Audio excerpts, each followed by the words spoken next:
Trading का असली दुश्मन ना तो मार्केट होता है और ना ही चार्ट। ट्रेडिंग का असली दुश्मन होता है आपका वो डिसीजन जो आपने जल्दबाजी में लिया। हर बार जब आप सोचते हो कि यहाँ से मार्केट ऊपर जाएगा, लेकिन वहीं से मार्केट नीचे आता है और आपका लॉस दोबारा से होता है। लेकिन आज की इस वीडियो में जो चीज़ें मैं आपको बताने वाला हूँ, अगर वो आप एक दफ़ा समझ गए तो देन आप पहली दफ़ा शायद मार्केट को समझकर उसमें ट्रेड लेंगे। So make sure you watch video till the end. Let's start the video. So point number 1 is don't follow the crowd blindly. ये चीज़ बहुत ज़्यादा कॉमन है। अक्सर औकात मैंने भी काफ़ी सारे लोगों को देखा है, आपने भी देखा होगा इस चीज़ में कि लोग ग्रुप्स वगैरह टेलीग्राम पे एंड ज्वाइन कर लेते हैं। मेरा कहने का मतलब ये नहीं है कि आप किसी भी ट्रेडर्स ग्रुप को या कम्युनिटी को ज्वाइन मत करिए।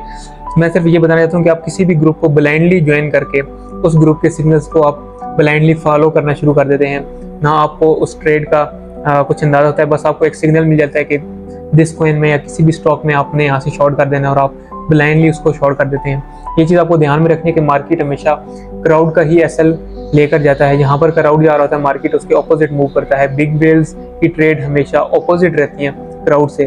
तो मेक श्योर करिए कि आप जिस चीज़ में जो भी ट्रेड लेना चाहिए उसके ऊपर आपकी अपनी रिसर्च होनी चाहिए, उसके ऊपर आपका अपना एनालिसिस होना चाहिए, अपनी खुद की। बेशक वो एनालिसिस इतना अच्छा ना हो, लेकिन आपका खुद का होगा। आपको किसी भी ग्रुप पे, किसी भी व्हाट्सएप कम्युनिटी को ब्लाइंडली ट्रस्ट नहीं करना है। आप ज्वाइन करिए, बेशक जिस कम्युनिटी को भी ज्वाइन करना चाहते हैं। अगर आप सीखना चाहते हैं सीखिए, कोई इसमें ऐसा इशू नहीं है। लेकिन आपको अपनी ट्रेड लेने से पहले खुद की एंट्री का पता होना चाहिए, कहाँ मेरा एसएल है और कहाँ मेरा स्टॉप लॉस, कहाँ मेरा टारगेट।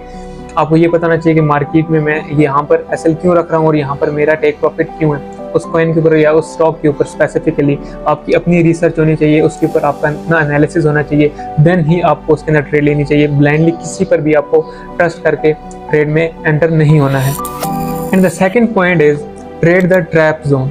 इससे मेरा मुराद वो लिक्विडिटी है जहाँ पर मार्केट एक ट्रैप क्रिएट करती है और एक अलॉट ऑफ लिक्विडिटी, एक ऐसी सिचुएशन मार्केट में बन जाती है कि काफ़ी सारी लिक्विडिटी एक पॉइंट पे आ जाती है एंड देन उसको बड़े इंस्टीट्यूशंस या बड़ी वेल्स हंट करती हैं। तो आपको भी सेम उसी तरीके से उस लिक्विडिटी को हंट करना है। और उस लिक्विडिटी को आप किस तरीके से देख सकते हैं, उसके लिए मैंने इस वीडियो में बात की, तो आप जाकर उस वीडियो को देख सकते हैं किस तरीके से लिक्विडिटी को फाइंड आउट किया जाता है और किस तरीके से उसको यूज़ किया जाता है। आपने सेम जहाँ जिस पॉइंट पे ज़्यादा लिक्विडिटी होगी उसी ट्रैप जोन को ट्रेड करना है। आपने क्राउड के साथ मूव नहीं करना, आपने अपनी ट्रेड करनी है और उस ट्रैप जोन में मार्केट में लिक्विडिटी स्पीड पे आप अब ट्रेड लेके काफ़ी अच्छा प्रॉफिट बना सकते हैं। इसके लिए आप लिक्विडेशन हीट मैप चार्ट्स को यूज़ कर सकते हैं। आप और भी लिक्विडेशंस की बहुत सारी चीज़ें हैं जो उसको आप यूज़ कर सकते हैं। And the third point is always keep your strategy simple. आपकी स्ट्रेटजी जितनी सिंपल और बेसिक रूल्स पे होगी उतना ही अच्छी आपकी ट्रेड जाएंगी। बहुत सारे नए ट्रेडर्स अलॉट ऑफ इंडिकेटर्स को इन्वॉल्व कर लेते हैं अपनी स्ट्रेटजी के अंदर। उनके चार्ट्स को आप देखेंगे तो इतनी ज़्यादा लाइन्स शो होंगी कि आपको कैंडल्स शो होना डिफिकल्ट हो जाएगा। तो ये इससे आपका एनालिसिस बिल्कुल भी अच्छा नहीं होने वाला, ना ही आपकी स्ट्रेटजी इंप्रूव होने वाली है।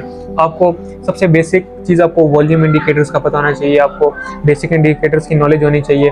आप ट्रेंड लाइन से मार्केट को काफ़ी अच्छा एनालिसिस कर सकते हैं। अगर आप किसी प्रोफेशनल के चार्ट्स को देखेंगे तो उनका चार्ट हमेशा सिंपल रहता है, जिससे मार्केट को एनालाइज करने में, समझने में, नेक्स्ट मूव को कॉपी करने में काफ़ी अच्छा टाइम लग जाता है और काफ़ी अच्छे तरीके से वो लोग ट्रेड कर पाते हैं। तो इस तरीके से आपको अपने चार्ट्स को इंडिकेटर से नहीं भर लेना है और ना ही किसी और की स्ट्रैटेजी कॉपी करना। अपनी खुद की एक स्ट्रैटेजी बनाए, बेशक जितनी सिंपल आप उसको रख सकें। अपने कुछ स्टेप्स डिफाइन कर लेंगे। अगर आपकी स्ट्रैटेजी किसी भी चीज़ पे है कि अगर मार्केट में ये मूव होगा देन मैं इसके अंदर एंट्री लूँगा, अगर ये मूव नहीं होगा तो मैं इस मार्केट में एंट्री नहीं लूँगा। अपने रूल्स बनाइए, उन रूल्स की बेस पे अपनी स्ट्रैटेजी बनाइए, उसको बैक टेस्ट करिए। बैक टेस्ट करने के बाद उसको डेमो अकाउंट पे ट्रेड करिए एंड देन अपने लाइव अकाउंट पे जब आप ट्रेड करेंगे तो आपकी स्ट्रैटेजी बहुत अच्छे तरीके से परफॉर्म करेगी। तो अपनी स्ट्रैटेजी के रूल्स को हमेशा फॉलो करिए। अपने रूल्स को कभी भी ब्रेक मत करिए, चाहे वो जैसे भी हो, जितने भी डिफिकल्ट हो। बेशक आपका एसएल ही क्यों ना हिट हो रहा हो। एसएल मार्केट में हिट होते हैं, बड़े ट्रेडर्स के भी होते हैं, छोटे ट्रेडर्स के भी। 100% हर टाइम कोई भी प्रॉफिट नहीं बनाता। ये एक रियलिटी है मार्केट की, जिसको नए ट्रेडर्स एक्सेप्ट नहीं कर पाते। लेकिन ऐसा ही अगर आप 100% प्रॉफिट बनाने का सोचेंगे तो वो एज आ गैम्बलिंग होगी और उसके अंदर 100% भी प्रॉफिट नहीं बन सकेगा, 0% भी नहीं बन सकेगा।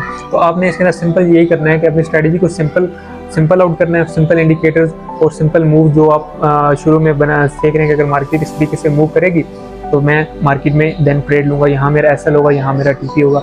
एंड देन उसी के अगेंस्ट नहीं जाना, उसी पे ही आपको कंफर्म रहना है और उसकी स्ट्रैटेजी पे जब आप ट्रेड करेंगे तो टाइम के साथ साथ आपकी स्ट्रैटेजी भी इंप्रूव होगी और आपकी ट्रेडिंग स्किल्स भी इंप्रूव करती जाएंगी। And use wider stop loss, small trade size.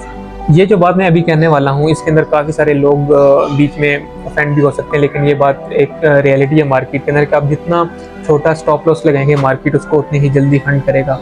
1:2 risk to reward ratio से जो लोग ट्रेड करते हैं उसके चांसेस आपको प्रोबेबिलिटी 40% भी नहीं मिलने वाले, लेकिन जो 1:1 के साथ अगर आप मार्केट में ट्रेड करेंगे तो मोस्टली चांसेस हैं कि आपका टीपी हिट हो।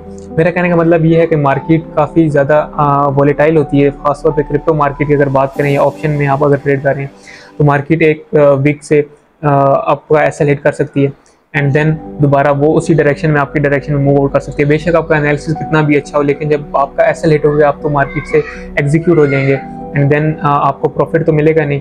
तो आपको अपना एसएल थोड़ा सा वाइडर करना है। बेशक आप अपने ट्रेड साइड को लॉट साइज को छोटा रखिए, लेकिन अपना एसएल थोड़ा वाइडर रखिए ताकि मार्केट उसको हिट ना कर पाए। और सेकंड बात है कि आप सपोर्ट जोन पे या किसी भी लिक्विडिटी की लेवल पे अपना एसएल मत रखिए। मार्केट उसको हंट करने के लिए या उसको बैक टेस्ट करने के लिए इसका ज़रूर आती है।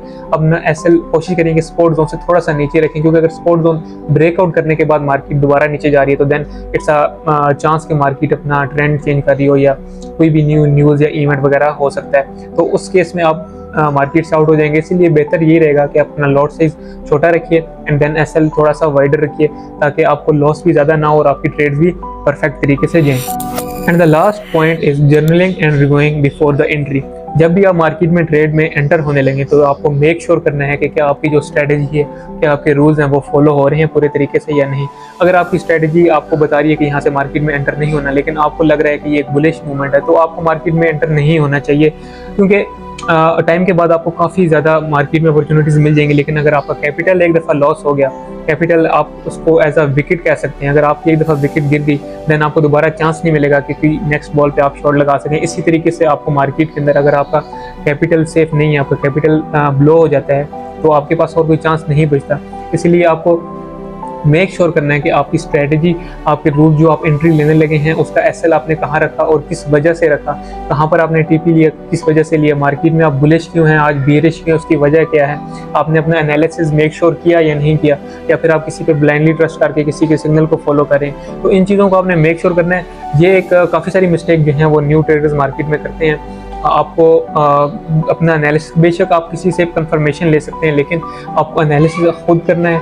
आपको अपनी ट्रेड पर जर्नल करना है, रिव्यू करना है कि जो मैं ट्रेड ले रहा हूँ उस ट्रेड में कितनी पॉसिबिलिटी है कि वो मार्केट में टीपी हिट होगा या एसएल हिट होगा, कितनी प्रोबेबिलिटी है कि मार्केट यहाँ से बुलिश जाएगी, बेरिश जाएगी, और उसकी वजह क्या है, किस बेस पे आपने वो ट्रेड ली, बेसिकली आपकी स्ट्रेटजी क्या थी, क्या आपने स्ट्रेटजी को फॉलो किया, क्या आपने रूल्स को फॉलो किया। इस चीज़ को जब आप एक दफ़ा रिव्यू करेंगे देन आप जब ट्रेड लेंगे मार्केट में, तो अगर आपका एसएल भी हिट होता है देन भी आपका कॉन्फिडेंस बरकरार रहेगा। लेकिन अगर आपने एक दफ़ा अपनी स्ट्रेटजी को ब्रेक किया, रूल्स ब्रेक करके ट्रेड लिया, तो उसका एसएल हिट हुआ तो उसमें आपका कॉन्फिडेंस भी लो होगा और नेक्स्ट टाइम मार्केट में कॉन्फिडेंट नहीं रह पाओगे मार्केट में ट्रेड करने के लिए। और कॉन्फिडेंस एक की लेवल आप समझ लें मार्केट में ट्रेड करने का है।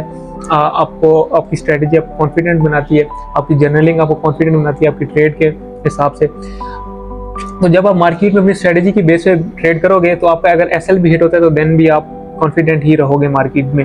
तो आपको मेक श्योर करना है कि जब भी आप ट्रेड में एंटर हो रहे हैं तो अपनी एक दफ़ा एंट्री को रिव्यू करिए, अपनी स्ट्रेटजी को रिव्यू करिए एंड देन उसके बाद मार्केट में एंटर हुई। एंड ये चीज़ जब आप बार बार मेक श्योर करेंगे अपनी न्यू ट्रेड्स में, न्यू जर्नलिंग में, देन वक्त के साथ साथ आपकी स्ट्रेटजी स्ट्रॉन्ग बनती जाएगी और आप एक प्रॉपर एक ट्रेडर के पाथवे पे आ जाएंगे। तो मेक श्योर करिए इस चीज़ को, रिव्यू करिए अपनी एंट्री को, अपनी स्ट्रेटजी को एंड देन मार्केट में एंटर हुई।